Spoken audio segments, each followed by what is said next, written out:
Assalamualaikum warahmatullahi wabarakatuh. Perkenalkan, saya Manggala Arif Eka, presensi 31, NIM K7122187. Di sini saya akan menjelaskan tentang strategi pendidik dalam menumbuhkan sikap jujur pada siswa sekolah dasar. Yang pertama, sikap ilmiah. Sikap atau attitude adalah istilah yang mencerminkan rasa senang, tidak senang, atau perasaan biasa-biasa saja atau netral dari seseorang terhadap sesuatu. Nah, sesuatu itu bisa benda, kejadian, situasi, orang-orang, atau kelompok orang. Kalau yang timbul terhadap sesuatu itu adalah perasaan senang, maka disebut sikap positif. Sedangkan kalau perasaan tak senang adalah sikap negatif. Kalau tidak timbul perasaan apa-apa, berarti sikapnya itu netral. Sikap adalah kecenderungan untuk bertindak berkenaan dengan objek tertentu. Sikap ilmiah merupakan sikap yang harus ada pada diri seorang ilmuwan atau akademisi ketika menghadapi persoalan-persoalan ilmiah.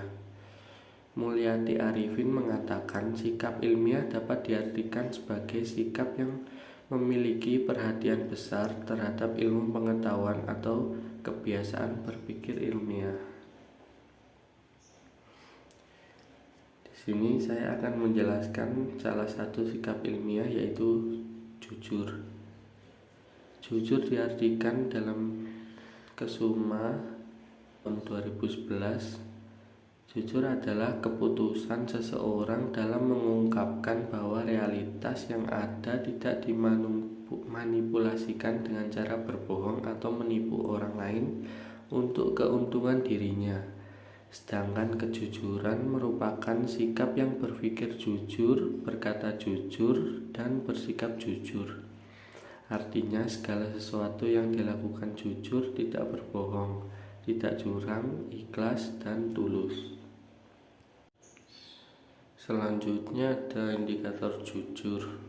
Menurut Kemendiknas, pembentukan sikap kejujuran di sekolah ditunjukkan dengan beberapa indikator, yaitu yang pertama, tidak meniru jawaban teman atau menyontek.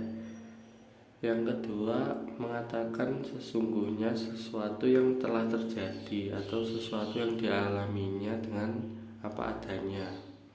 Yang ketiga, mau bercerita tentang kesulitan dan mau menerima pendapat temannya. Yang keempat, mau menyatakan tentang ketidaknyamanan suasana belajar di kelas. Indikator yang terakhir yaitu menjawab pertanyaan guru tentang sesuatu berdasarkan apa yang diketahuinya. Ciri-ciri kejujuran: yang pertama, tidak berbohong. Yang kedua, tidak mengingkari janji. Yang ketiga, tidak menipu. Yang keempat, mengakui kesalahan yang diperbuatnya.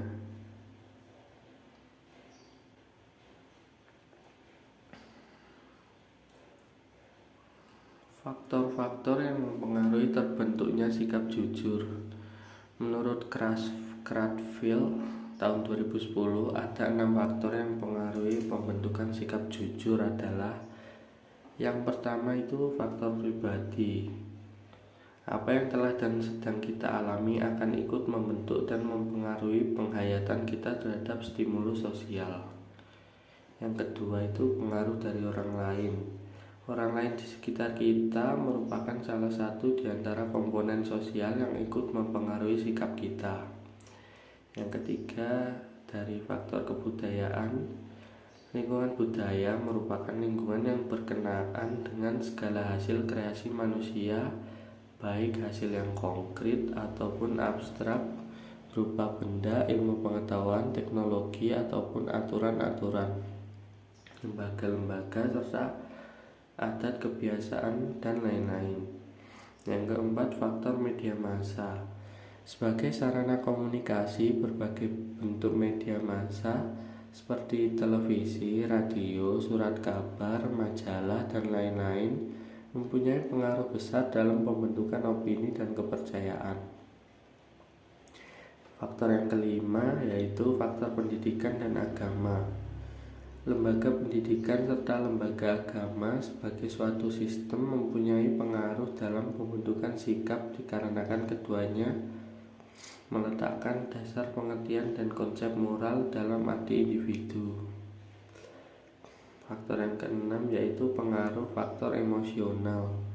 Tidak semua bentuk sikap dipengaruhi oleh situasi lingkungan dan pengalaman pribadi seseorang. Kadang-kadang sesuatu bentuk sikap merupakan pernyataan yang didasari oleh emosi yang berfungsi sebagai penyaluran frustasi atau pengalihan bentuk mekanisme pertahanan ego. Strategi pendidik dalam menumbuhkan sikap jujur pada siswa SD.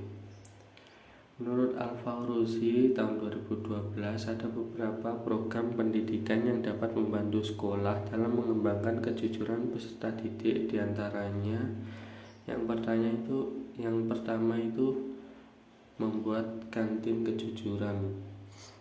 Program ini akan melatih peserta didik ketika dia membeli makanan tanpa ada penjaganya, apakah siswa tersebut akan tetap membayar dengan utuh atau dikurangi, sehingga peserta didik terbiasa berbuat jujur.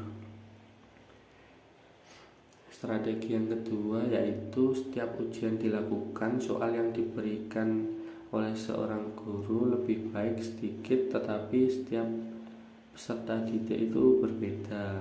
Hal ini akan menghindari perbuatan curang yang sering terjadi, seperti contohnya menyontek. Yang ketiga, menyeimbangkan aspek hukuman dan penghargaan. Menghargai seseorang karena karyanya dianggap bagus oleh orang lain merupakan kebahagiaan yang sangat berharga. Strategi yang keempat yaitu proses penilaian bukan hanya dari hasil ujian saja, tapi juga bagaimana cara mendapatkan jawaban soal itu. Dengan memperhatikan proses belajar siswa, maka sebenarnya peserta didik telah dididik bagaimana cara mengerjakan sesuatu dengan cara yang benar.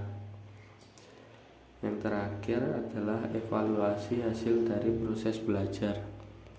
Hal ini menjadi wajib dalam pendidikan karakter. Evaluasi terhadap hasil dan proses belajar peserta didik harus dilakukan dengan intensif dan berkala. Jadi kesimpulan yang dapat diambil adalah sikap ilmiah sangat penting untuk dibelajarkan. Manusia berpikir bukan karena manusia senang untuk berpikir, namun berpikir disebabkan manusia menghadapi masalah. Kegiatan berpikir merupakan ciri dasar manusia yang menunjukkan bahwa manusia memiliki rasa ingin tahu akan masalah yang dihadapi. Salah satu tujuan utama pendidikan adalah membentuk kejujuran, karena kejujuran adalah modal dasar dalam kehidupan bersama dan kunci menuju keberhasilan. Melalui kejujuran, kita dapat mempelajari, memahami, dan mengerti tentang keseimbangan dan keharmonisan. Sekian yang dapat saya jelaskan, kurang lebihnya mohon maaf. Terima kasih. Wassalamualaikum warahmatullahi wabarakatuh.